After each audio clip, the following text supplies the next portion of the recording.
Professor Dr. Muhammad Iqbal Chalbla served as the former Dean of the Faculty of Arts and Humanities and Faculty of Law and Professor and former Chairman of the Department of History and Pakistan Studies in University of the Punjab, Lahore. His major area of interest is the history and politics of modern South Asia, the Pakistan movement, history of Pakistan. He has published numerous research articles in national and international research journals. He has been the chief editor of 3 top HEC-ranked journals and has initiated a few journals at Punjab University. He has published various books such as Wavell and Dying Days of the Raj, published by Oxford University Press in 2012. This book was awarded the Best Book Publication Award for 2010 and 2011 by HEC Pakistan. Please welcome Professor Dr. Iqbal Chawla. Now I would like to welcome Professor Dr. Pishora Singh from University of California, Riverside. He is here with us to present his research on agrarian revolt. Now I would call Mr. Amir Riaz, an independent researcher from Lahore, to please come on the stage. Our next speaker for the session is Muhammad Nasir from Qaid-e-Azam University, Islamabad. Muhammad Nasir, please join us on the stage. Our next speaker for the second session is Ms. Saima Azhar from International Islamic University, Islamabad, and from Federal Urdu University. Please welcome Ms. Saima Azhar. Our fifth speaker for session 2 is Dr. Muhammad Abrar Zahoor from University of Sargodha. We welcome Professor Dr. Muhammad Abrar Zahoor. Thank you, Dr. Khola. Now we are entering into session 2. We have 5 speakers, and hopefully they are given enough time to complete their paper. And we also expect them to finish their paper within 15 minutes. We are changing the order. I think in order of seniority, I will request Dr. Pishora Singh from University of California, Riverside. His title is Rethinking the 1907 Agrarian Revolt, Pagdi Sambhal Jatta of Lyallpur in relation to the present Kisan movement in India, 2022, probably 21. Dr. Pishora Singh is very renowned historian, has published a number of monograms from Oxford University Press, and he is expert on Sikh studies, Punjab studies. His book, especially on Ranjit Singh, on bestseller book is Life and Work of Guru Arjan Singh. Dr. Pishora, you are requested to present your papers, please. If you like, you can sit here and read your paper. Distinguished audience, Assalamu alaikum, Sat Sri Akal. After lunch, you feel like sleepy. So this is the perfect time for you to enjoy your sleep. I agree. Let me begin with Lyallpur. Lyallpur district was the center of the first agrarian revolt of 1907 because it had become the capital of Chenab colony for all practical purposes. To understand the background of this pioneer revolt, we need to understand the historical context of the British policy to put the entire land of Punjab under well-defined legal control, with an objective to create an export zone and extract more land revenue through colonization of the agrarian economy of the Punjab. The creation of the network of canals in the barren wasteland areas of Punjab was part of this grand strategy. Unsurprisingly, the land revenue by the colonial state had increased from rupees 15 lakhs in 1850 to rupees 300 lakhs in 1885. The exploitation of the peasantry through increased land revenue intensified the process of deprivation and farmers' indebtedness in Punjab. The British government introduced certain agriculture-related acts. In the beginning of the 20th century, the Land Alienation Act of 1900 and 5 related acts to further increase the control of the British Raj on the agrarian economy of the state. These legislations were meant to stabilize the Punjab peasantry from the inroads of merchant capital, and they were passed without any resistance.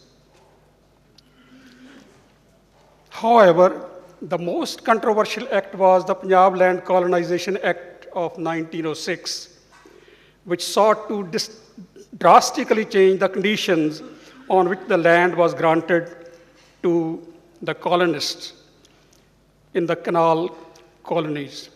It compelled the landowners to revolt against government because the act threatened their land ownership rights. Again, the increase in water rate by the British government in the Badi Doab Canal area by 25%, and on special crops it was 50%, further aggravated the crisis. The farmers' protest against the British government was intensified by the participation of the revolutionary leadership of Ajit Singh and Lajpat Rai, who contributed to the movement by sharpening its political focus. This agrarian movement came to be known by the opening line of the poem that became its symbol, Pagdi Sambhal O Jatta, known by the opening line of the poem, O peasant, take care of your turban. The turban in Punjabi culture signifies one's self-respect, dignity, and social standing. An important feature of the Lyallpur meeting was that the participation of Sikhs, Muslims, and Hindus, and complete absence of communal divide among the Punjabis, mass meetings were held at which these peasants resolved to refuse to pay the fine. First, let me understand the British perspective on the farmers' law and agrarian unrest. The Punjab government had begun with the most impressive project of building a model colony in 1877 by diverting the Chenab River into a system of perennial canals which would rapidly turn the barren wasteland of central Punjab into fertile farmland. The British had committed themselves to this large capital expenditure of 30 million rupees for 3 reasons. First, they hoped that additional land revenue from the once desolate desert would swell and provincial budget. Second, colonization of the canal area would relieve the acute population pressure in the central districts bordering the colony. Finally, the Chenab colony was to be a social and economic experiment, a model farm for the rest of the Punjab. The Chenab colony quickly fulfilled the first 2 official aspirations. By 1907, the colony had proven a financial success.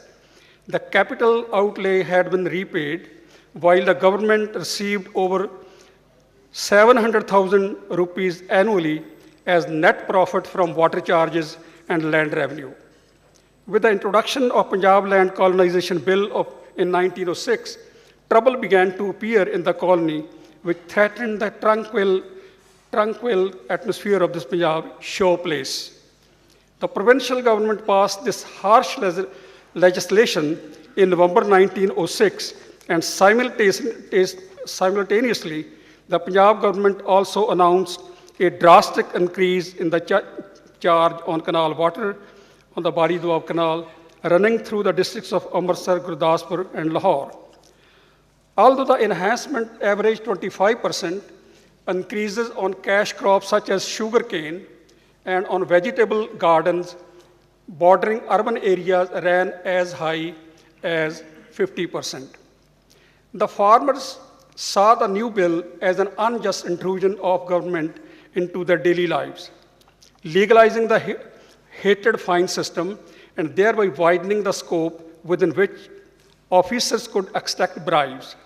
In response to this British zulm oppression, ex-government servants and educated Punjabis living in the colony headed the agitation against the bill, and consequently, disaffection penetrated the Indian army. The agitation was intensified with political overtones provided by Ajit Singh and Lyallpur Rai at a mass gathering in Lyallpur on 3rd March 1907 with a recitation of the poem Pagdi Sambhal O Jatta. By re-examining the agitation, Lieutenant Governor Ibbotson reached the conclusion that rural demonstrations talk of sedition in the army and rioting were the result of a secret plot to overthrow the British government. He consequently sent the Viceroy of India, Lord Minto, a lengthy minute memorandum on the deteriorating political situation in the Punjab and requested extensive executive powers to quell the rebellion. He specifically asked that Ajit Singh and Lyallpur Rai be deported to strike terror into the minds of those concerned. The Viceroy, Lord Minto, could not legally give the Lieutenant Governor the powers he requested without the consent of the Executive Council. So he circulated the Punjab letter and called a meeting for 6 May 1907. Personal relations and the time-honored principle of supporting the man on the spot eventually resulted in the Council's approval of the deportation of Ajit Singh and Lyallpur Rai to Burma. After their arrest, both Ajit Singh and Lyallpur Rai were deported to Burma on 7th May 1907. In addition, meetings were banned in 5 districts, the press was gagged, and incitement to non-payment of government dues was made a penal offense. However, the Home Department Secretariat and the Viceroy began to suspect that much of the information supplied by the Punjab government was inaccurate. Thus, independent inquiries directed by Lord Kitchener convinced the government of India that unrest could not be contained without a retreat on the colonization bill and the water rates enhancement, and that its repercussion on the loyalty of the soldiers could be serious. In his minute, Kitchener claimed that image of the British justice required the veto of poor piece of legislation. Considering the minutes of Kitchener, Minto vetoed the colonization bill in November 1907. Lyallpur Rai and Ajit Singh were released. Now let's look at the legacy of agrarian revolt of 1907 in multiple trends in historiography. First, Professor Mridula Mukherjee looks at the farmers' agitation of 1907 from a nationalist perspective. She claims, this link that was forged between the assertive nationalism found in the towns and peasants' struggle for their rights in 1907 continued to inspire later generations of political activists who in turn ensured that the experience of 1907 remained alive in popular memory as a symbol of heroic, non-violent peasant protest and secular nationalism. In her major arguments, she has described the link between the archetypical Pagdi Sambhal O Jatta movement of 1907 with other nationalist movements during the colonial period. Second, offering a similar but slightly different Pakistani perspective, Fazl Abbas Shah and Dr. Turab ul Hassan Sargana emphatically argued that the revolt of 1907 was a game-changing event for the peasants and the agrarian classes in the Punjab province to resist the colonial force along with the political forces which were working for the separate and self-government in India. Departing from positivist and elitist approaches in historiography, these authors make the case to acknowledge the historical significance of both India and Pakistan's peasantry and its subaltern strata, since social scientists in the Western world are now interested in the role of peasants in the revolution. Shah and Sargana conclude their arguments of a nationalist perspective by affirming the importance of the event of 1907 for the Indian freedom movement. Third, Sukhdev Singh Sohal has skillfully offered an alternative hypothesis of power play by arguing that agrarian character and structure of the Punjab as a model province of colonial and post-colonial India has historically determined power equations at local and national levels. Notably, more than 33% of recruitment to the British Army from Punjab and share in the total agrarian production provided strong bases to peasants to hold political power.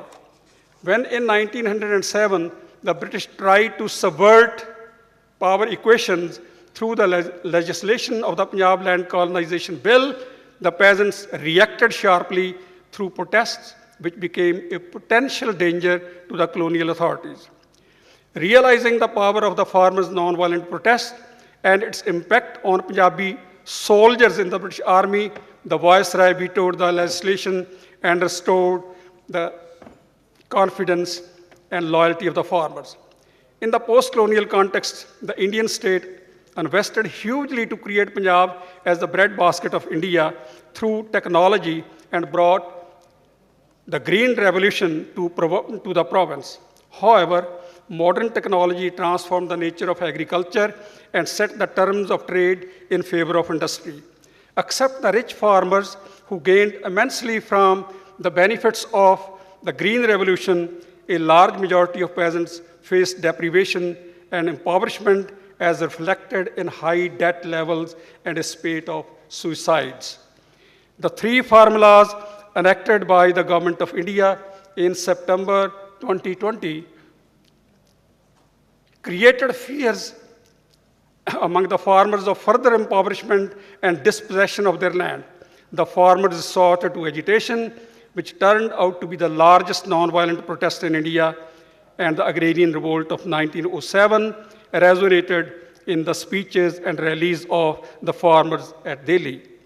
Finally, a noteworthy perspective on the contemporary agrarian crisis is offered by Virginia van Dijk, who examines the impact of neoliberalism and globalization on the recent larger farmers' agitation in India.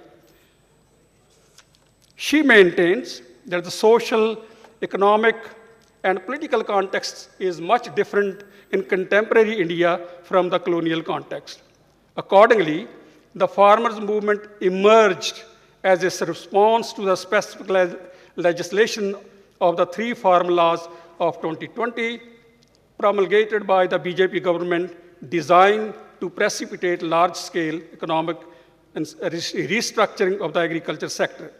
The existence of multiple BKU, Bharatiya Kisan Union, factions, and a proliferation of other unions and organizations within contemporary protest open up space for cross-class, cross-created, caste, and cross-gender struggles of smaller farmers and labor against a threat to their livelihood.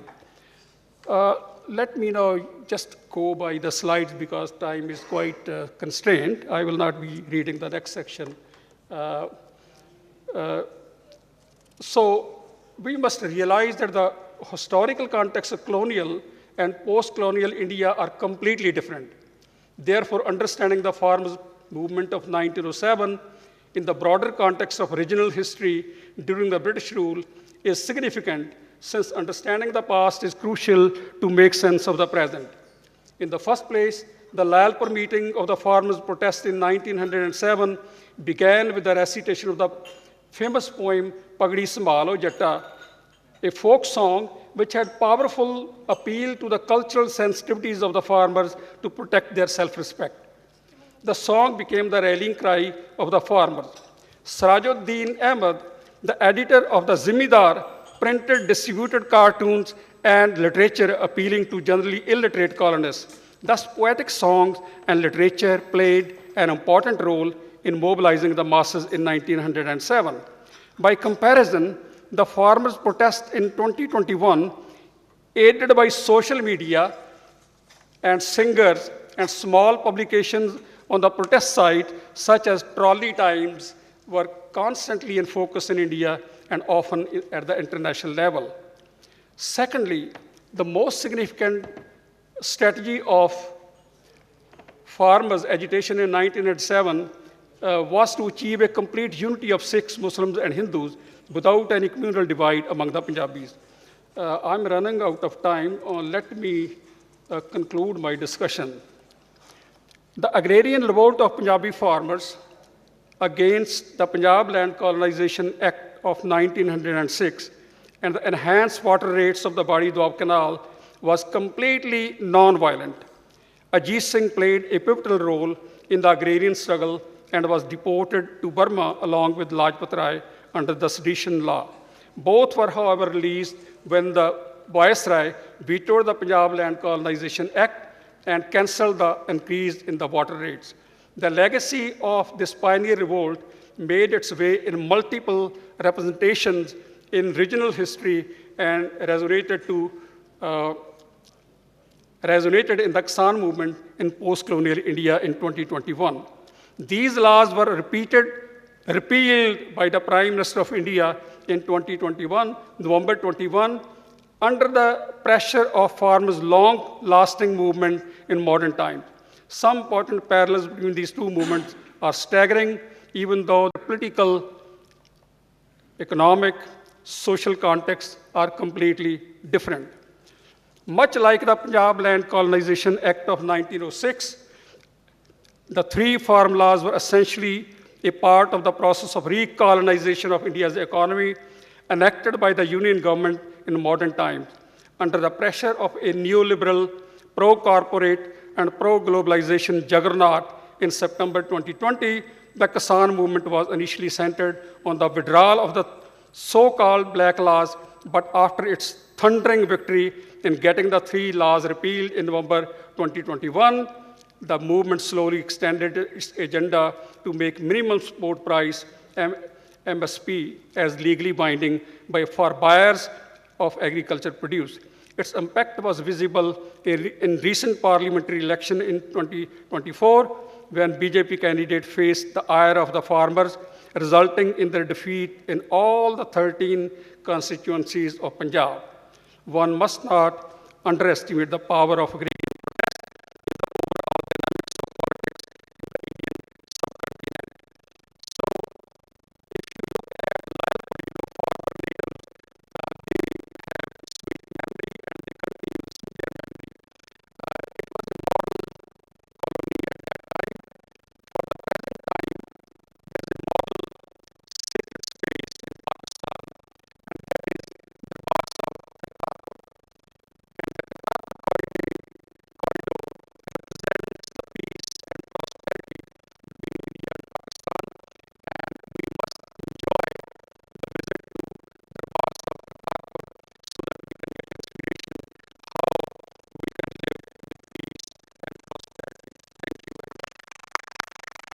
Now I will request Mr. Amir Riaz, who is independent researcher, or rather Punjabi activist, and he has been projecting and promoting Punjabi language and culture. And today he is going to present his paper entitled Anti-Colonial Struggle in the Subcontinent, and his question is, what went wrong? Amir Riaz Saab, please, you are requested to. Bangai Saab to nahi aaya, lekin chalo. उसने कहा था कि मेरा इंतज़ार कर रहे हैं. ला हनेरा जोहल बुरेदा चानन ला अकलता. Hello everyone. I hope I will not bore you anymore. You may not find any direct reference of Lyallpur in my presentation. But what I am going to discuss here is linked with the city and the province Punjab. Remember, this city, Lyallpur, witnessed forced migration of more than 4 lakh people in 1947. More than the cities, the data is not available of partition. Thanks to our partition pundits, we still have no data, no exact data of districts, of partition, migration, killings, abduction. We have no data, exact data of district-wise. And that is the most weak thing, I think, in this whole game of partition, in this research of partition. So I rely on 1941 census. 1941 census, in 1941 census, district Lyallpur had a population of almost 14 lakh people. 13 lakh 96,305. And out of this, Muslims were 8,77,518. It's 62.8%, almost 63%. And scheduled castes in this city, 68,222. And Christians were treated differently in our census. So Christians were 51,000 in this city. And Sikhs were 2,62,737. 2,62,000, sorry. Yeah, 18.8%. And Hindus were 9.7%. 1,35,637. So Sikhs were number 2 in this city. And I can also tell you that like Ludhiana, even in Lahore, where Muslims and Sikhs were 80%, that cities were affected more. Almost 6 cities, 6 districts in Punjab. But due to lack of data, we can't explore such things.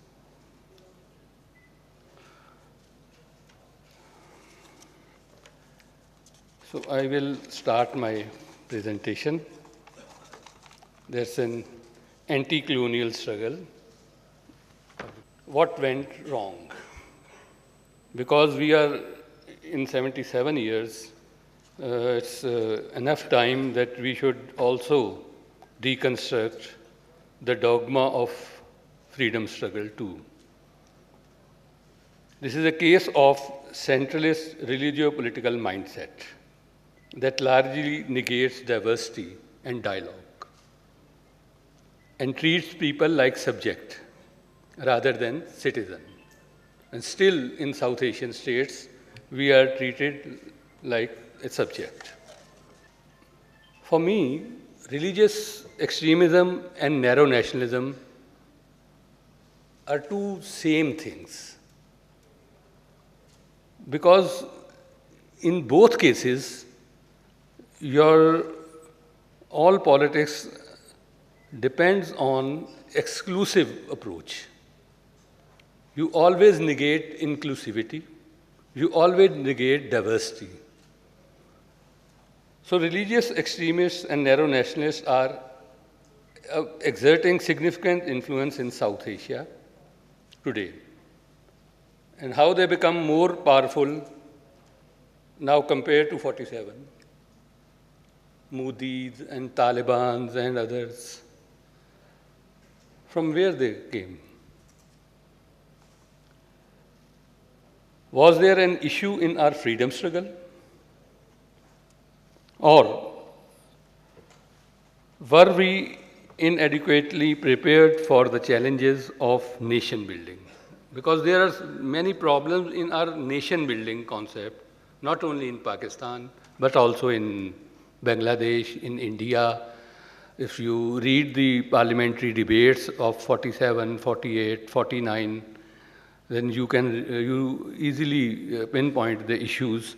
They have no ideas regarding many things. They have no idea about the citizenship even. Or did we fail to construct colonial narrative after 1947? Or is this inevitable result of willful ignorance toward the fatal impact of bloody, unprecedented partition of Punjab, demanded by the Akalis? And with this partition of Punjab, I didn't say it's partition of India, it's partition of Punjab. Demanded by Akalis and Congress in March 1947. The press conference, communal partition of Punjab. Signed by Nehru, Jinnah, Baldev Singh in June. Ratified by Mother of Parliament, so-called Mother of Parliament, British Parliament, in July. And implemented by Radcliffe in August. If you scan the history, 18th century was an interesting time in our land. It witnessed the weakness of center and emergence of local powers. You see, in Bengal, in Awadh, in Hyderabad, Deccan, Punjab, Sindh, in all the places you rise of small kingdoms, you see. But that phenomena was halted, rather destroyed by colonial power, the British. And from Carnatic Wars, 1740, to Plassey and Buxar War, 1764, the British East India Company not only defeated French East India Company. So when you read this person Duplex, you will find, because in our textbooks, we often read the British literature, the British interpretation. Lord Clive, we all know who was Lord Clive. But this Duplex is also very important. And when you read this, some more doors will open.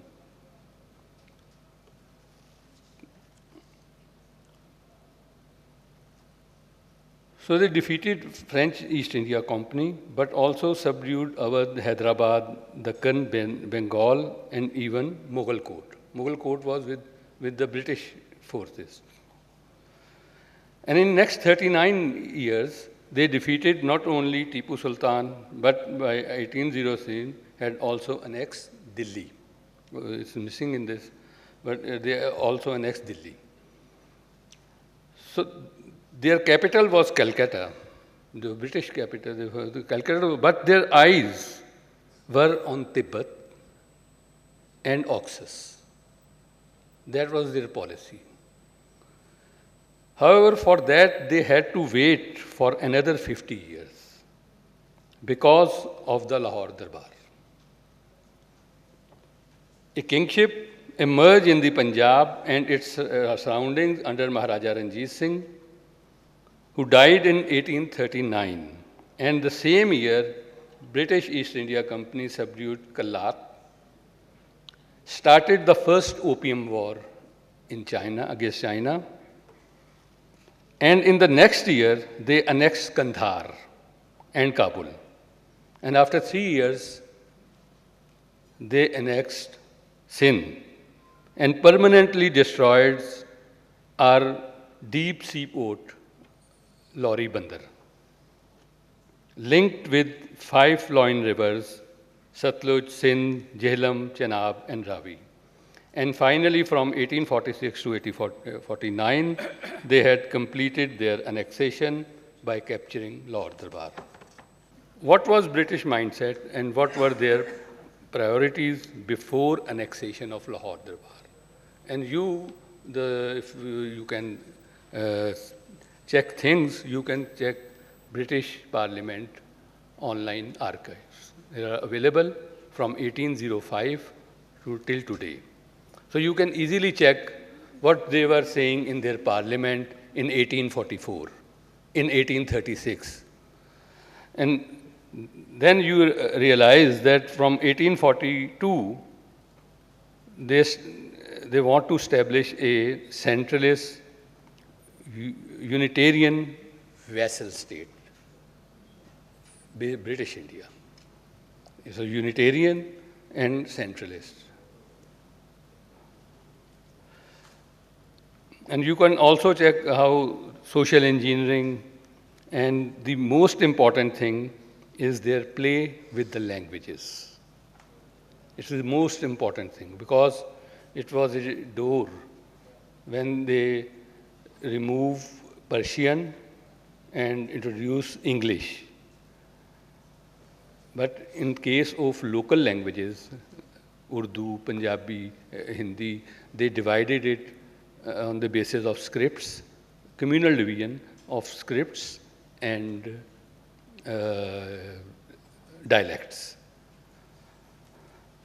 So this communalization, for me, this communalization of language affecting law, media, and education. The Government of India Act 1813 and 1833 set this agenda. And also, if you read the archives of 1846, so they were ready to reduce the buffer zone from Delhi, that was from Satluj to Kabul. So they want to reduce buffer zone. There is a debate between Peels. So their focus was Oxus and Tibet.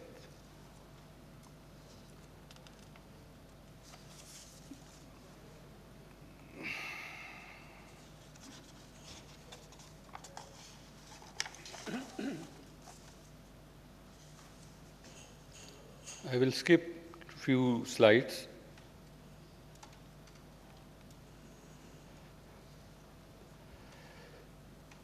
The policy I discussed in the previous slide, the problem was that colonial power played with the religion card extensively. But what happened that the anti-colonial struggle, in anti-colonial struggle, religion card was also used extensively. You can check these United Bengal Movement, Lucknow Pact, Hindi Prachar Committee. They divided the language into Hindi and Urdu. All people who work for Urdu and Hindi actually played the game of the Britishers, because either it is Hindi or Urdu.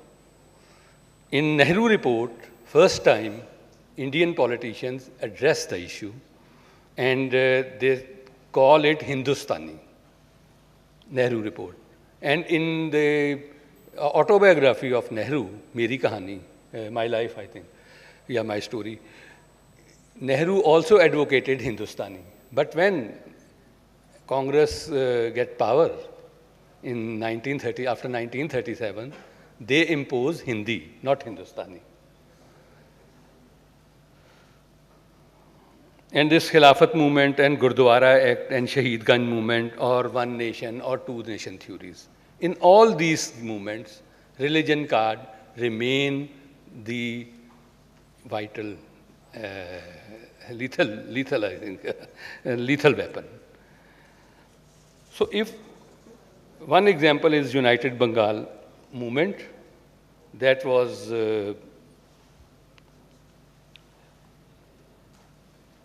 actually in United Bengal movement, they use Hindu ideology very much. And I give some examples, but when they divided the Bengal,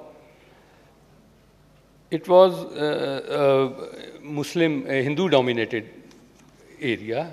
It was Bengal presidency.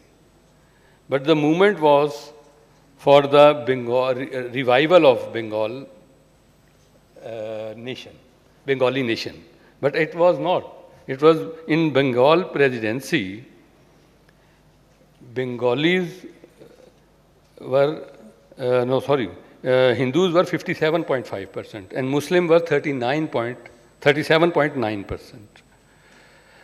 But after the division, in West Bengal, Bengalis were in minority in West Bengal because of Bihar, Odisha, and Assam. But in Muslim Bengal, East Bengal, Bengalis were in majority, but they are all Muslims. So I give examples how this movement for United Bengal not only damaged the whole political scenario, but also set an example of using religion in nationalism. This is a pioneer movement in the subcontinent that actually that was successful in so many ways, but it was not. And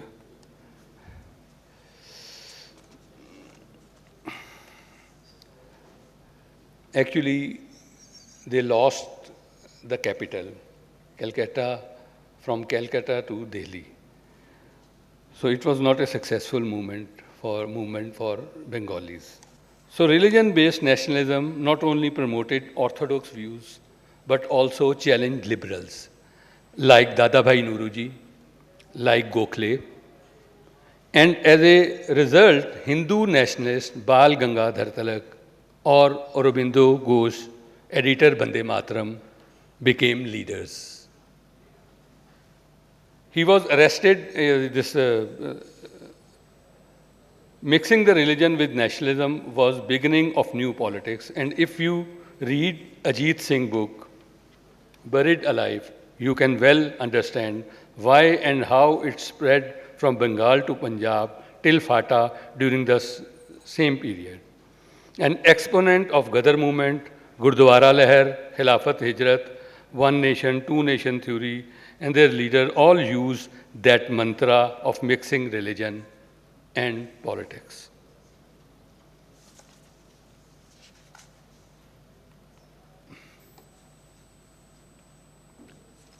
It's a reality that both religion and nationalism inspired people a lot in the whole world.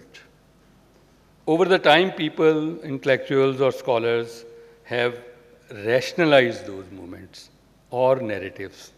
But in our case, in South Asia, we are not ready to revise it. Issue is not religion. Issue is not nationalism. But my issue is compromise on hate speech, diversity. Whether we like it or not, both religion and nationalism are based on exclusive mindset. They often reject diversity, and both have less room for inclusivity.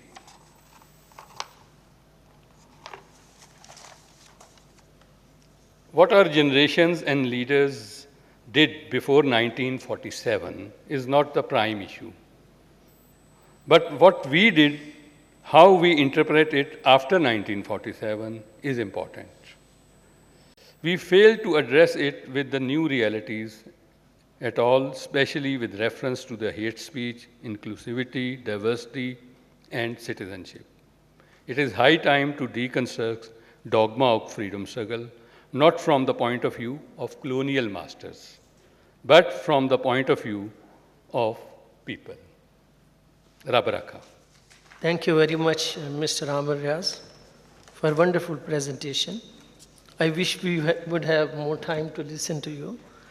Now I request Muhammad Nasir, a PhD scholar at Quaid-e-Azam University.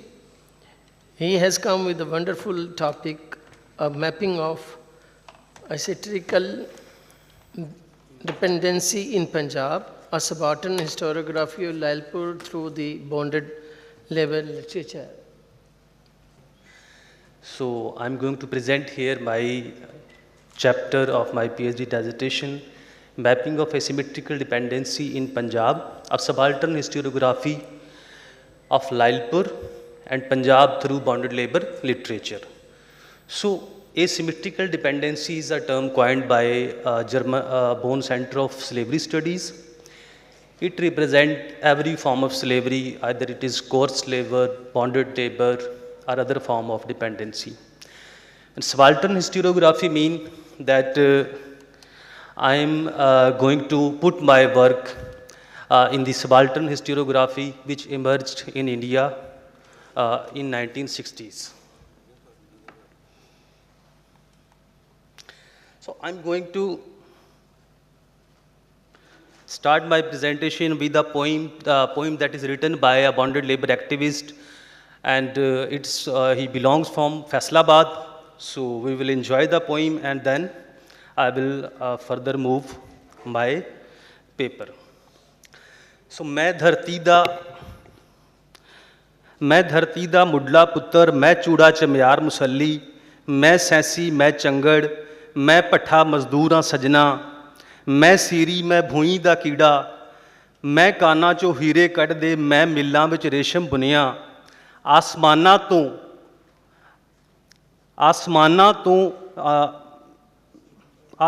तो बुलंद पर्वत मैं ही बजरी कीते, धाड़वियां ने मेरी धरती उत्ते, धाड़वियां ने मेरी धरती उत्ते मैनू पक्की वास बनाया है। गौतम ईसा नानक अहमद सब नू मनण वालियां ने मेरे उत्ते जुल्म कमाया है। मेथों सब जायदादां वालियां अत मुशक्कत भार चवाया है। मेरी भैन दी चुन्नी सिर दी चुन्नी मेरी अखां अगे पाड़ी, मेरे वीर दी बोदी मुन्नी मेरे प्यो दी पट्टी दाड़ी, मेरे नां ते मौलवियां पादरियां लेबर लीडरां ने दौलत हुंजी, मैं ओही चूड़े दा चूड़ा, ना मंजी ना जायदाद ना मंजी ना मूड़ा.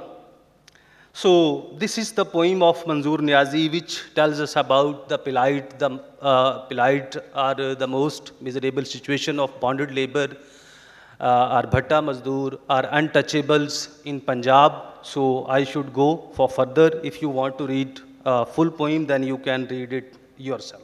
Bonded labor is a modern form of slavery according to UNO Convention 1953 and ILO 2004. Mostly bonded labor is found on brick lanes, power looms, carpet industry, bangle industry, mining sector, agriculture. So who is bonded labor?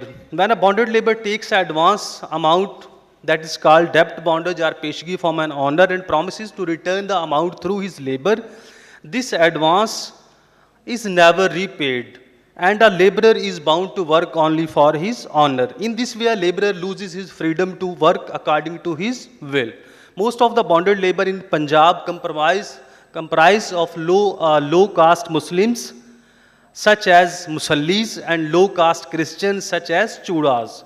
They are the least resourced communities in Pakistan, and their literature, these untouchables claims that they are the natives of the Punjab. In 1967, Bhatta Mazdoors organized a bonded labor, Bhatta Mazdoor Muhaz in Lahore and later in Faisalabad.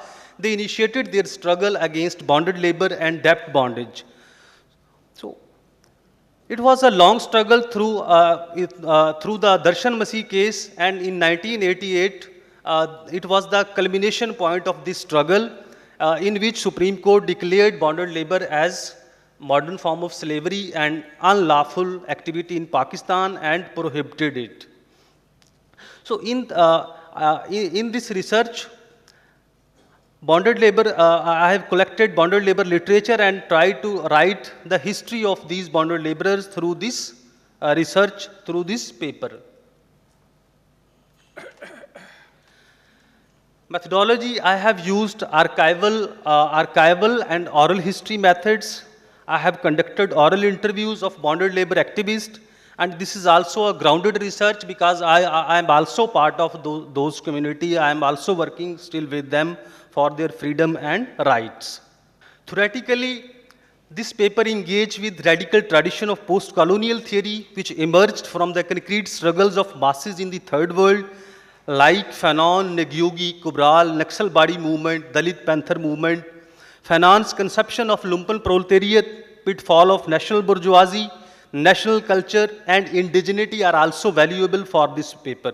Apart from this, intersectionality of caste, class, race and religion is based to understand the production and reproduction of bonded labor in Pakistan and also struggles of bonded labor along caste, class and religious axis.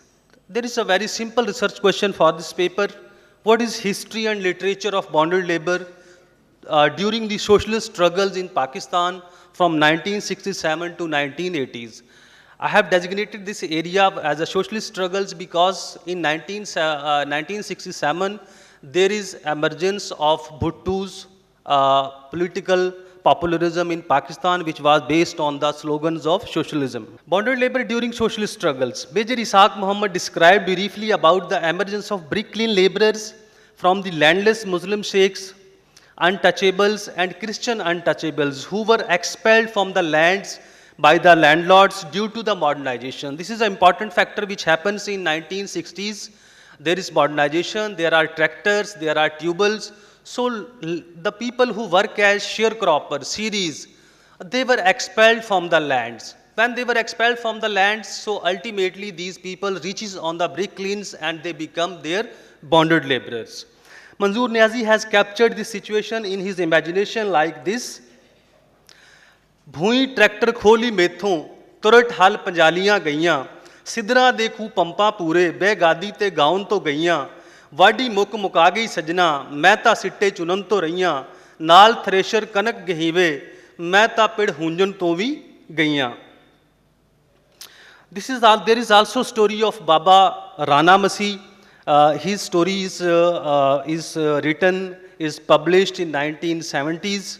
At that time, he was 100 and nearly more than 10 years. He was born in 1953.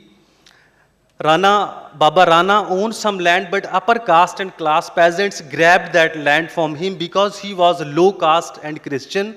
After losing his land, he becomes a brick lane laborer who goes under debt bondage. This story of Baba Rana is published in 1970s when he was working as a bonded laborer in Lahore. I also collected a story of Lazar Masih. He was also a Mazhabi Sikh, but after partition he converted to Christian. He becomes a Christian Chuda, and after that he's also working as a brick lane laborer or a bonded laborer. So, the bonded labor struggle begins in Lahore through the work of, I forgot to move there. So, this is the presentation I have already described, and this is Baba Rana, and this is his struggle. So, we are here. So, this is how poetry is connected, how poetry is representing the concrete struggle of bonded laborers.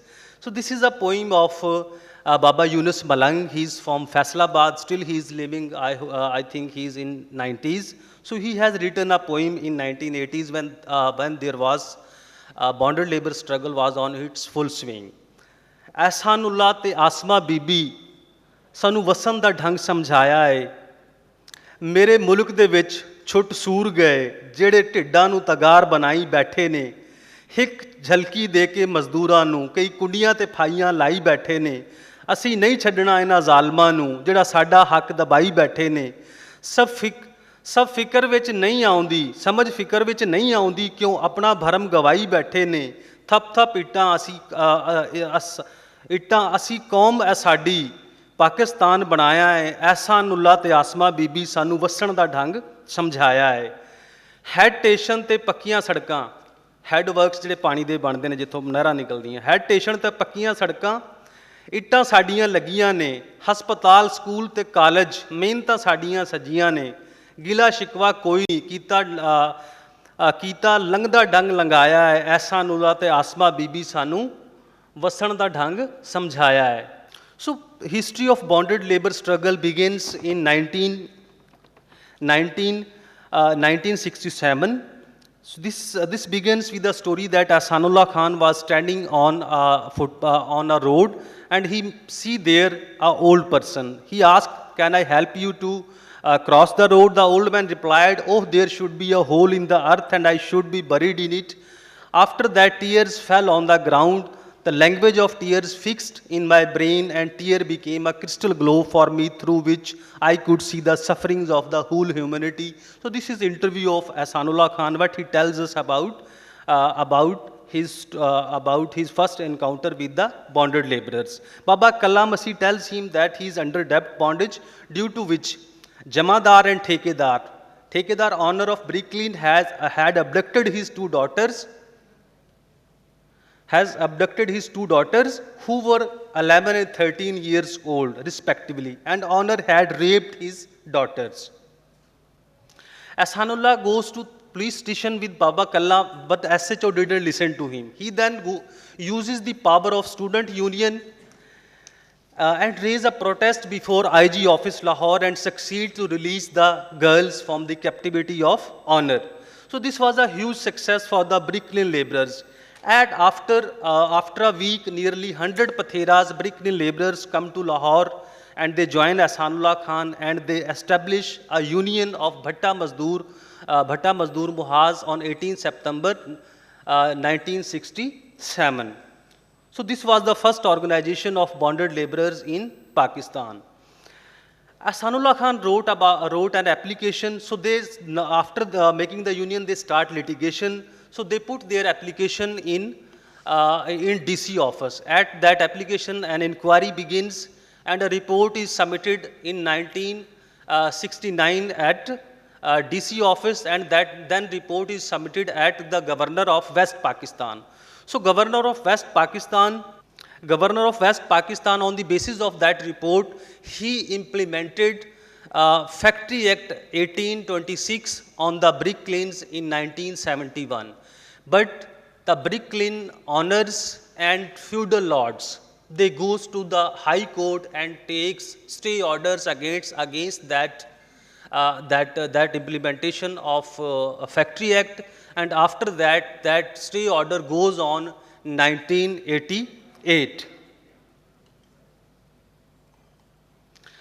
Ahsanullah remembers that period of 1970s was of silent and alone struggle. It was a period of stoning. The owners, the intellectuals of right and left, the government, all were beating us. The lawyers, judges and Communist Party of Pakistan all think that I am insisting on things which have no concrete existence in reality. At that time, term terrorist was not coined, but the state narrative used like troublemaker and communist for the people who wanted to change and had some revolutionary ideas. But the communist communist calls that I am anti-revolutionary, like Shamim Ashraf. C.R. Aslam wrote an editorial in Monthly Journal of Awami Jamhuriyat and tried to prove me an enemy of revolution. According to C.R. Aslam, the lumpen proletariat is opportunist, while the broader left calls the proletariat are the thieves. So this was the organization which started in Lahore, but with the passage of time, there was struggle also contrary in Faisalabad. I go to that struggle which was in Faisalabad. So the struggle of Faisalabad was initiated by Baba Salahuddin, which is in purple color. He is the initiator of bonded labor struggle in Faisalabad. This is his Barsi, which is celebrated on 22 July 2024. These are all Bricklane laborers. So this is ਇੱਕ Salahuddin ਸੀ hero ਹੋਇਆ ਸਲੀਬੀ ਜੰਗ ਦਾ, ਇੱਕ Salahuddin hero ਸਾਡੇ ਜਿਹਾ ਮਲੰਗਾਂ ਦਾ. So this was a poem written by a bonded labourer as a tribute for Baba Salahuddin. This is the union that Baba Salahuddin registered in 1985. So Baba Salahuddin as an organizer, Baba belonged to Sajawal Kanta gang, but after the death of his first wife, Baba Salahuddin married with a bricklayer woman. Babaji left his criminal life forever and became a bricklayer, Pathera. Babaji realizes the exploitation of bricklaying laborers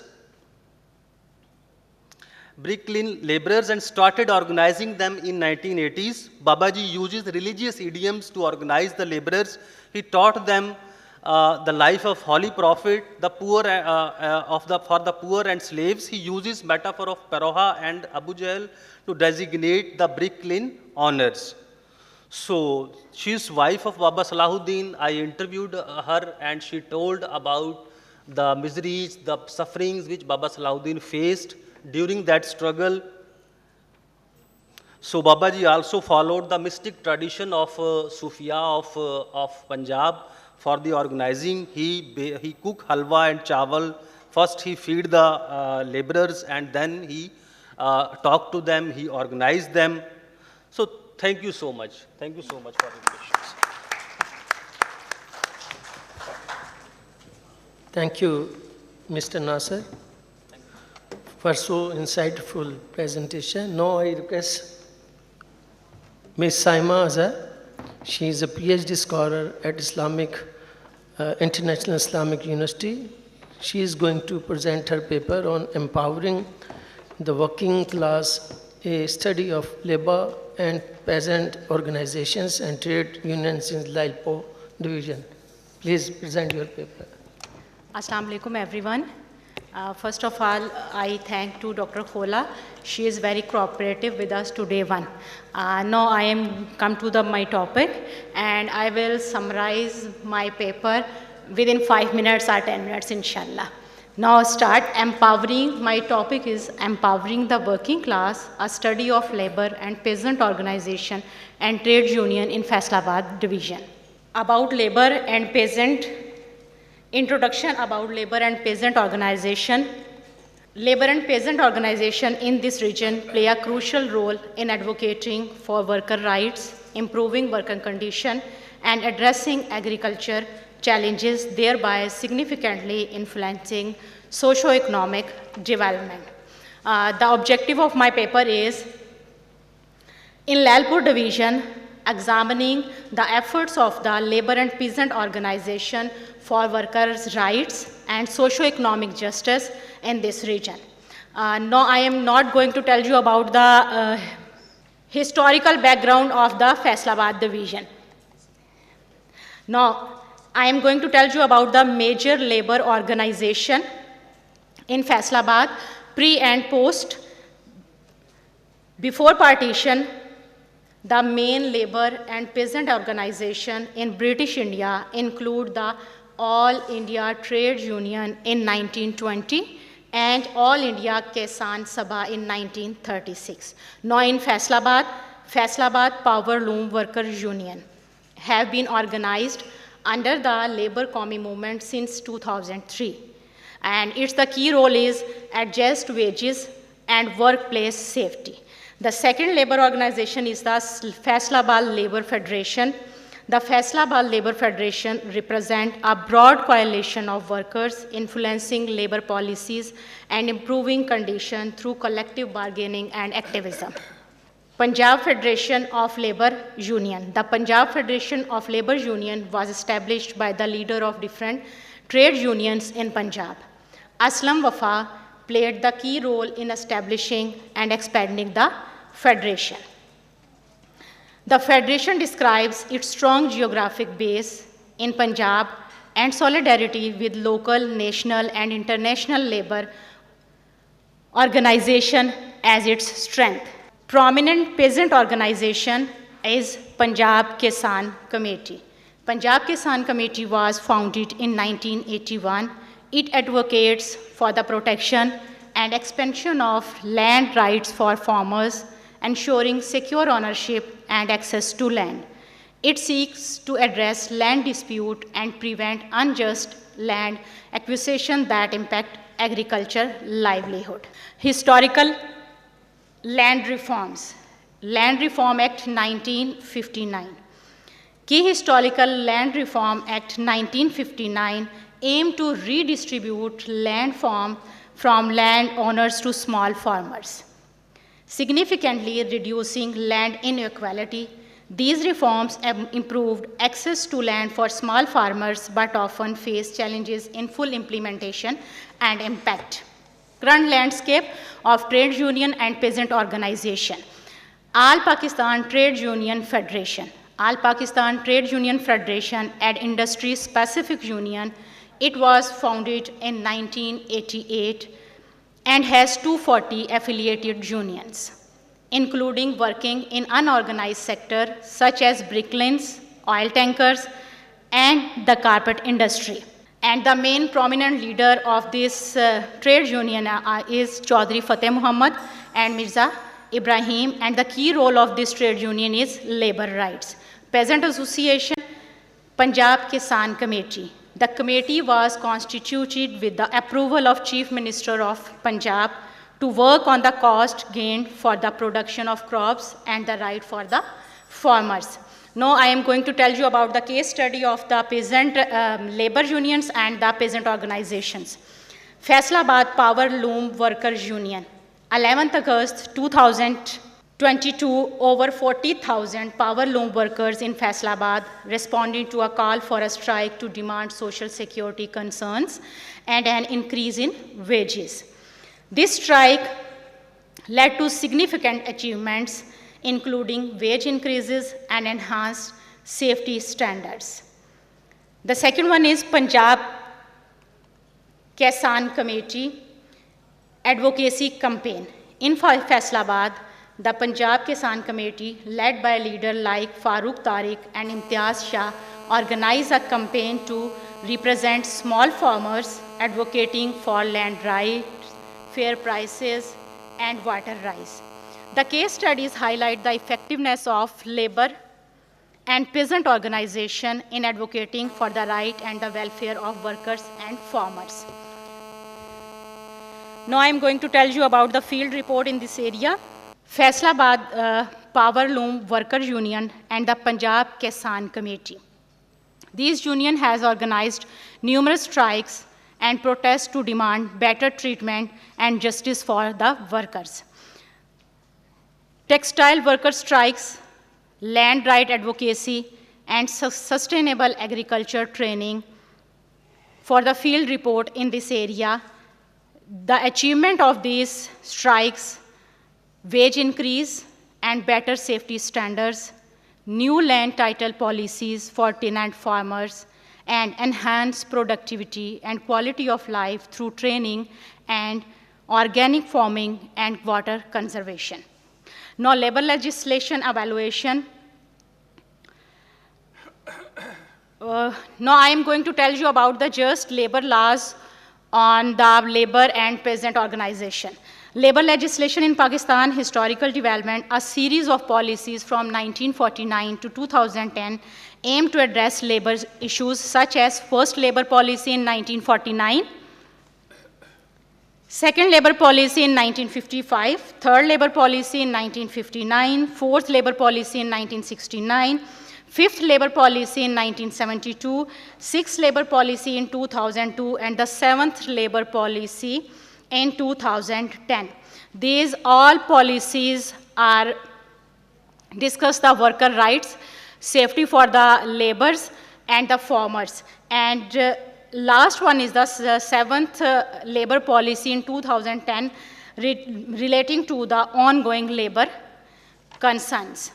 Post 18th Amendment, Punjab introduced key law for worker rights, including Punjab Industrial Relation Act 2010, Punjab Factories Act 2012, Punjab Minimum Wages Act 2013, Punjab Employees Social Security Act 2013, Punjab Payment of Wages Act 2014, Punjab Industrial Relation Act 2014, and much more. Labor and Peasant Organization in Faisalabad, Faisalabad Labor Federation, with 5,659 members and work for the textile sector. Home-based women workers, established in 2009 with 4,000 members across the region. Labor Qawmi Movement, it's unregistered organization but work for the labor rights. Muttahida Labor Federation, formed in 1988 with 1,41,000 members in multiple sectors. Textile Power Loom and Garment Worker Federation, focused on textile sector.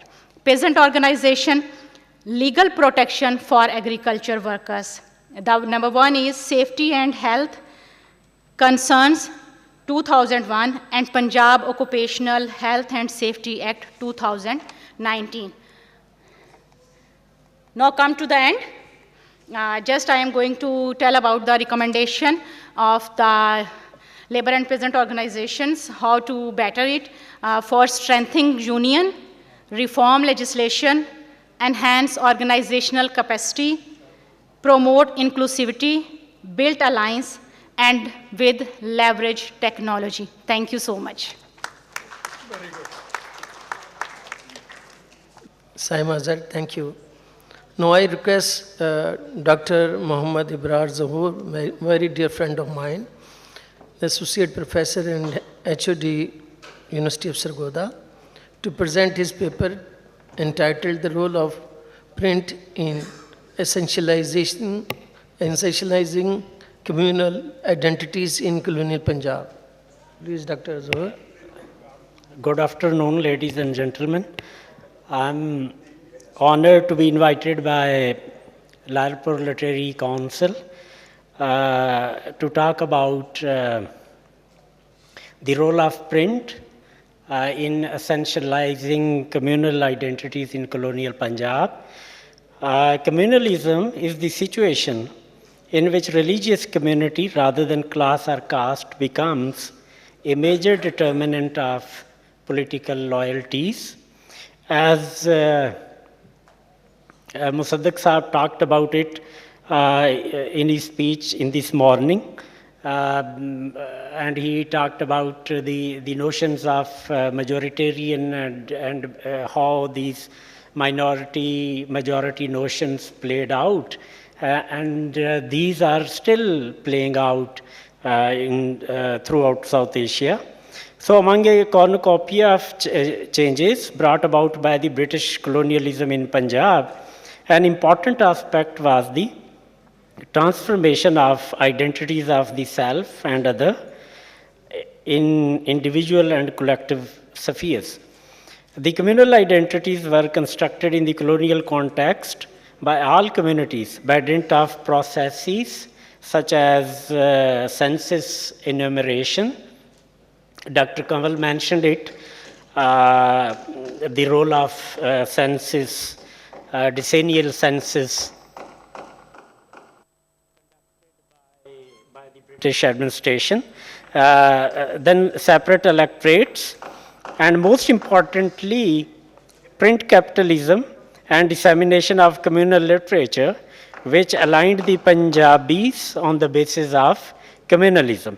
Although an individual or a group of people may have multiple identities, including ascriptive, cultural, territorial, political, economic, or social, but in the environment of competition and conflict introduced by the colonial state, the Punjabis became increasingly divided on the basis of religious identities.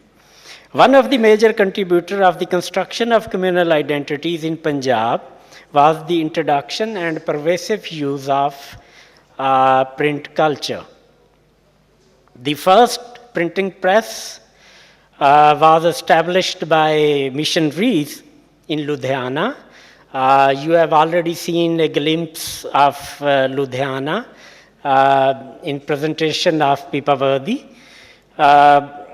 But it was received well by all the religious voluntary associations and anjumans across Punjab and started printing and distributing various genres of literature that immensely contributed to popularize communalism.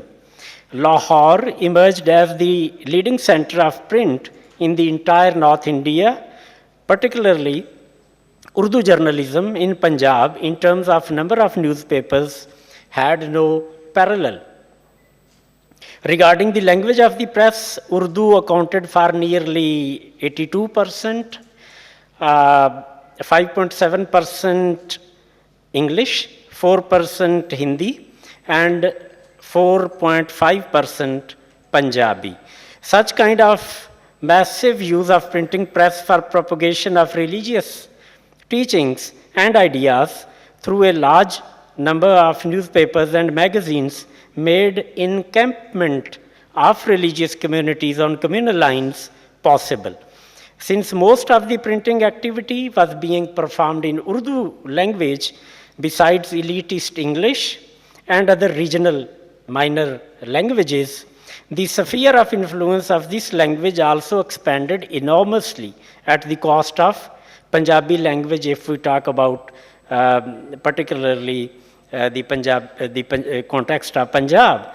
So, for instance, the Zimidar emerged as a leading Urdu newspaper, and its editor, Maulana Zafar Ali Khan, became a popular Muslim leader. So, in 1867, the Indian Legislative Council passed the Act for the Regulation of Printing Presses and Newspapers, 1867, which required publishers of newspapers and magazines, as per British government policy, to submit editorial information and copies of their papers to the provincial government. The available sources indicate a high degree of communalism of various religious orientations, including but not limited to various religious, limited to Muslim, Hindu, Sikh, and Christian missionaries in the 19th century Punjab. Study of these sources reveals the extent of communal identification in terms of newspapers which favor particular communal organizations. There were 15 newspapers which professed Islamic orientation or association with Anjumans, such as Anjuman Hamait-e-Islam. Around 30 papers were orientated towards various Samaj organizations like Arya Samaj, etc., in addition to other papers supporting non-Samaj Hindu organizations such as Sanatan Dharam. At least 10 papers manifestly expressed Sikh views and hence were connected with Sikhism. The press in colonial Punjab was an important source of struggle among rival communities and a potent cause of tension within one community among sects and religious denominations. So newspapers worked as new conduits for developing apprehensions in a society which was in transition from tradition to modernity and from status quo to forces of change in the form of colonial modernity. All the religious communities, particularly Hindu and Muslims, wrote extensively in Urdu language in Lahore. A variety of subjects were discussed in newspapers, including education, science, law, medicine, poetry, and guides to social behavior. Yet very conspicuously, the largest number of publications dealt with one or another aspect of religions. The religious scriptures and other religious polemics were printed massively, and many of them were reprints and translations of sacred texts. The presence of Christian missionaries and socio-religious movements accounted in large part for this focus on religious subjects which essentialized communal identities. So another important and obvious pattern of production of communal literature was the connection between newspapers and princely states, such as Kashmir, Patiala, Kapurthala, and Bahawalpur. These four states housed 51 of the 56 total papers related to princely states. Interestingly, all of these states were located within or surrounding the Punjab territorial boundaries. This fact underlines an important link that speaks about the impact of developments taking place within British India and around within British Punjab and the areas surrounding Punjab. Some newspapers such as Kohinoor and Paisa Akhbar served as training institutions for human resource needed for other newspapers. Social and political leaders also received valuable experience by working in these newspapers and played important political role. These leaders, most often than not, propagated communalism, which they had imbibed while working in such newspapers. And prominent examples of such personalities who received such experience through working in press were included Lala Lajpat Rai, Muharram Ali Chishti, Sir Abdul Qadir, Diwan Bhuta Singh, Pandit Lekhram, and Lala Munshi Ram, also known as Swami Shraddhanand. So the impact of, concluding my paper, the impact of print in South Asia has been longest and most deeply felt as compared to other parts of the Muslim world, argues Francis Robinson in his very important book, Islam and the Impact of Print in South Asia. The kind of massive use of printing press for propagation of religious teachings and ideas and polemical tracts, along with the newspapers and magazines, many of them associated with communal organizations, made encampment of religious communities possible. Since the massive share of printing activity was being performed in Urdu language in Punjab, it marginalized the Punjabi language, and it also, this massive Urdu printing activity being carried out in Urdu language, it ultimately contributed to maximize communalism and the resulting carnage at the time of partition of India in 1947. So with these words, I beg leave and thank you people for your patience. Thank you, Dr. Ibrar Zuhur.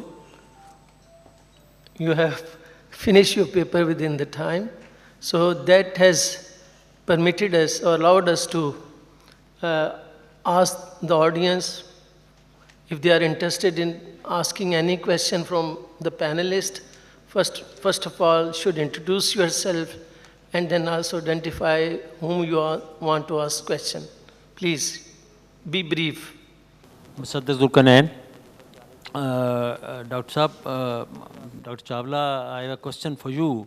Dr. Singh pointed out and the Kisan movement in India, the recent Kisan movement, and related it to the 1907, and Saima mentioned about the Kisan organizations, but we in Pakistan don't see, particularly in Punjab, for the small farmers, any organized movement. There have been, you see, disjointed protests here and there, but we have not seen any organized movement for their rights. Could you tell us what could be the reasons for that? It's a wonderful question. I wish I could answer it properly, had I proper knowledge about it. Nonetheless, what we have studied from history, what kind of uneasiness was exhibited in Pagdi Sambhal Jatta by Ajit Singh and others in Lyallpur Khaskar, they knew their rights. They were very much, he can better answer it. Then I can pick. Regarding your question, in Pakistan, unfortunately, in Sindh, Haris, they have, Baderas, it's different. In Punjab, in South Punjab, you can see that there is, people are not happy. But they are not empowered. They don't feel empowered. People's Party, the Bhutto especially, try to instill the urge to the labor and the peasant to demand, their rights. And he, in 1973, she has told that he gave some kind of labor and peasant rights, roti kapda and makan. Maybe people are there, but they are not organized. Whereas the labor movement, like in Faisalabad, you can see that labor are more active. They are urbanized.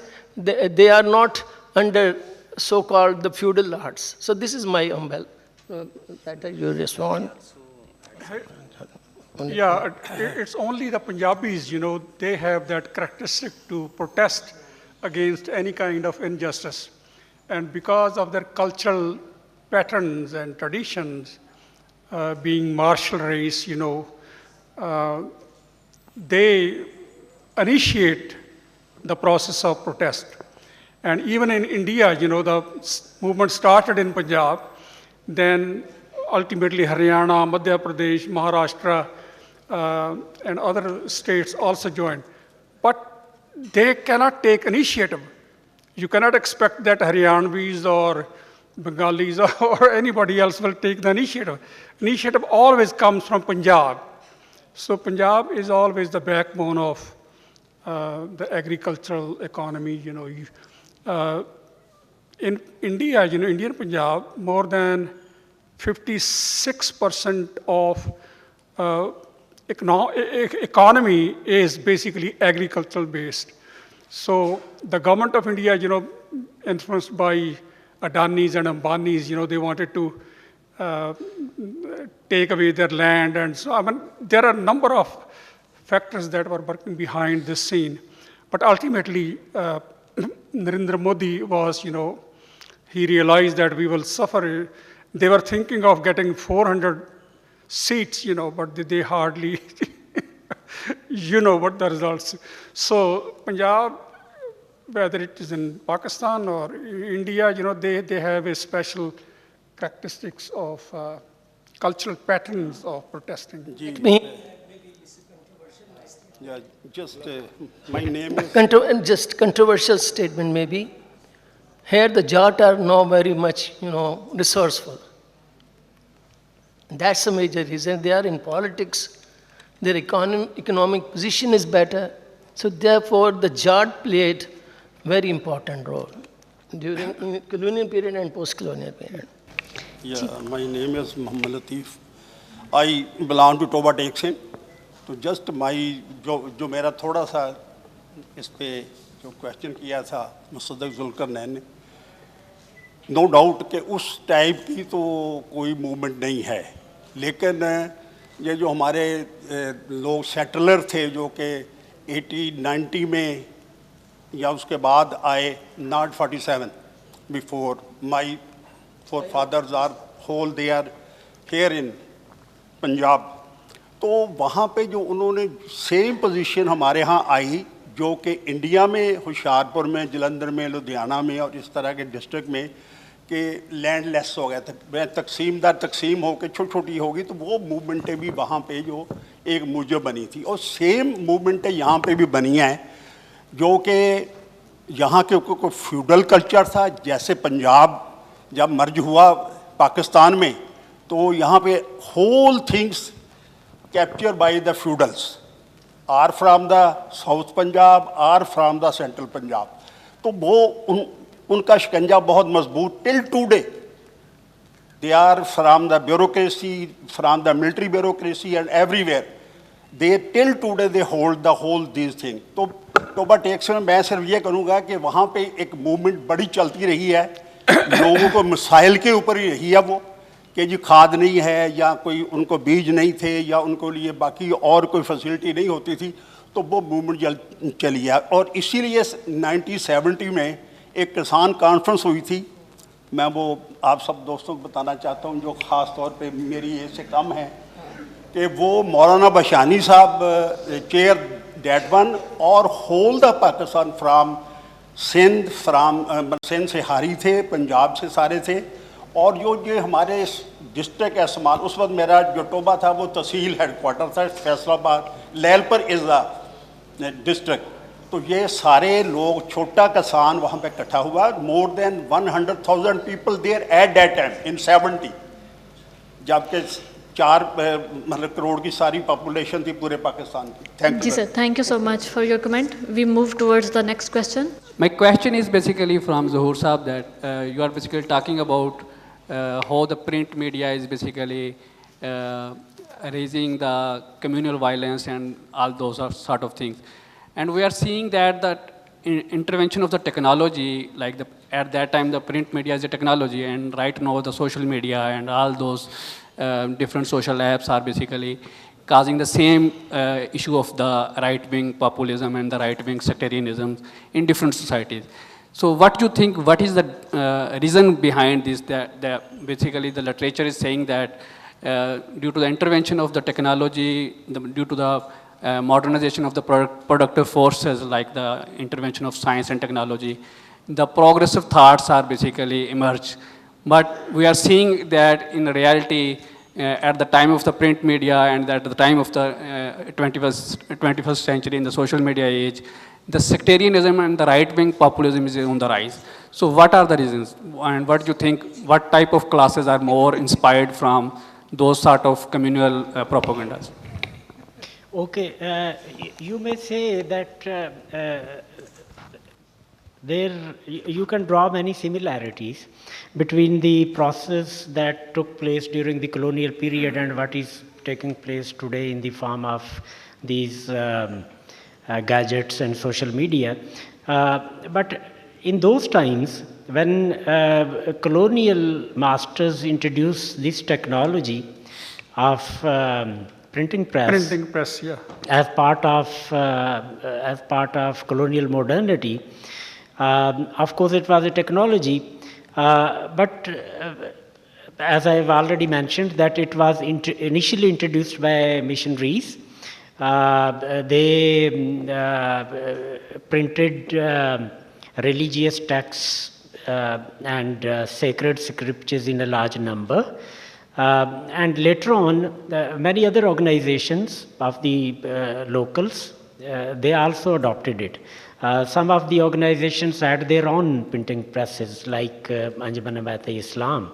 So what they were doing was that they were printing and disseminating their printed literature. And most often than not, this literature was religious or communal in some way or the other.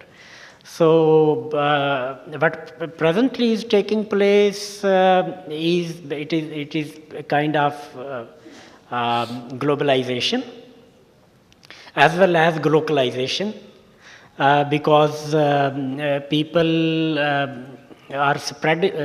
spread information through this technology without verifying it, and somebody discussed it in this morning as well. And due to this, certain kinds of perceptions are spreading within hours and within days. So this is my take about this. Thank you, sir. Thank you. Over to you, Chalna sir.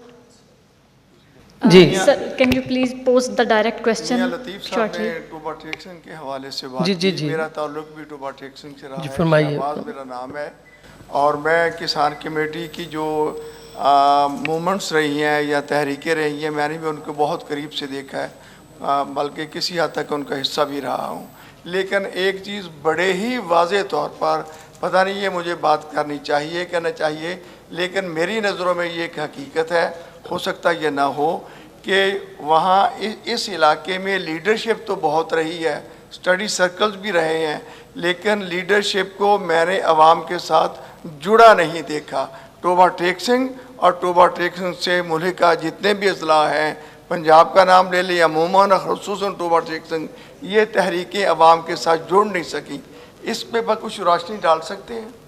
दोनों student movement, ये तीनों movements ने अयूब खान की government ਨੂੰ challenge किया ਸੀ और उस तो बाद एक मुनज़म तरीके नाल इन तिन्हां ਨੂੰ ख़त्म करता गया है। डिफरेंट ਉਹਦੀ वजूहत हैगियां ने, सरमायादारी ਦੀ भी एक वजूहत हैगियां ने, लेकिन ਇਹ ਹਕੀਕਤ ਹੈ ਕਿ ਤਿੰਨੋਂ ਮੂਵਮੈਂਟਸ ਖਤਮ ਹੋ ਚੁੱਕੀਆਂ ਨੇ। ਐਸੇ ਵਾਸਤੇ ਡਰ ਰਹਿ ਗਿਆ ਕਿ ਇੱਥੇ ਰਿਲੀਜੀਅਸ ਐਕਸਟ੍ਰੀਮਿਸਟ ਤਾਲਿਬਾਨ ਵਗਰ ਫੈਲ ਸਕਦੇ ਨੇ ਸਾਡੀ ਰੂਰਲ ਬੈਲਟ 'ਚੋਂ। ठीक है, first of all I am grateful to the organizers for inviting me to chair the session. In this session, the 5 papers were presented, and all of them were based upon research. And the speakers, the scholars had passed through the thought process and tried to conceptualize it and present in a wonderful way. They were almost fit into the theme, labor, peasant, and identities. Starting from Professor Peshawara Singh, a well-renowned scholar, and he really, I was enjoying it because I'm writing on Bhagat Singh, and I was trying to sort out the background. And that is perfectly the wonderful background you have provided, starting from Land Alienation Act. But before that, you have mentioned 1892, the canal colony and the migration of the Jats from Haryana, Jalandhar, Amritsar, but more importantly from Gujarat and Sialkot. These colonies, they came and they really changed the landscape of this Faisalabad, Lyallpur.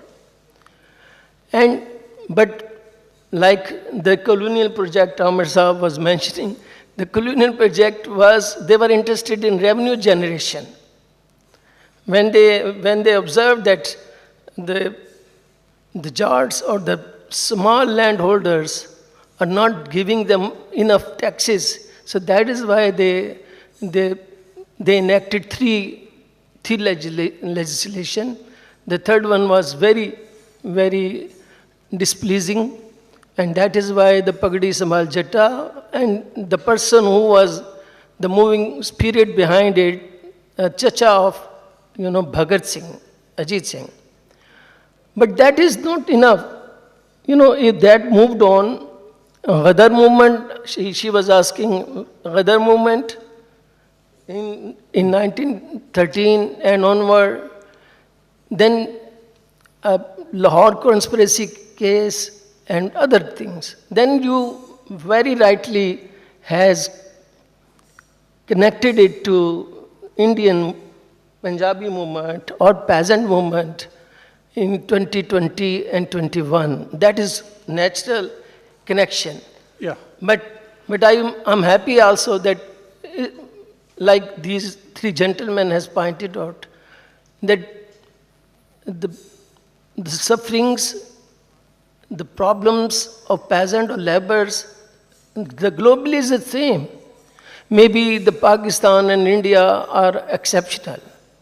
Because of Vadera system, Vadera plus Peer, so then they don't allow you to, they need science that in South Punjab and also, but I'm surprised that in your city where the Aryans are in predominant position, why they have not, they are very enlightened people, mostly from Jalandhar, why not they have changed the fortune of their farmer and peasant? I'm surprised. Now, thank you very much enlightening us, so wonderful. Then Amir Saab is guru of Punjabi, but it's a new kind of idea. What went wrong? Absolutely, you're right. Nothing is wrong with the nationalism. Nothing is wrong with these terminologies or phenomena. The problem is we are misusing it. And that is a problem. Bhatti Sahab has rightly pointed out when the print media started. We also look, we believe in conspiracy theories. The print machine was, introduced by the British because they wanted to change the mindset of the Indians. They essentially changing they are making them Hindu, Sikhs and Punjabi. That's not the case, but that reflected our mindset as well. We already were divided on communal basis. But you have rightly pointed out, but we should have revisited it and should have avoided the use of religion in politics. When Gandhiji in 1919, 1920 use religion in politics. Qaid-Azam Muhammad Ali Jinnah warned him that you are bringing Khilafat movement, a religious matter of Muslim, into politics. We are going to pay the price. That is why Jinnah left the pandal and tears in his eyes, and he said goodbye to Congress. And he was very much right, because these movements resulted in violence, always violence. Then these two ladies and gentlemen talked about he bonded labor literature. I'm very happy that he had read the literature, tried to contextualize it, and also he said that he is going to apply subaltern approach, but subaltern approach is little bit different from oral history. You have to be a participant observant. You have to observe there, and you said you have observed it.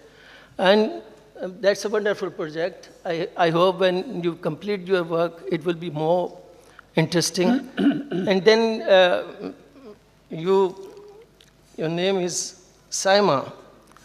Saima, labor movements, then legislations. But what is the result?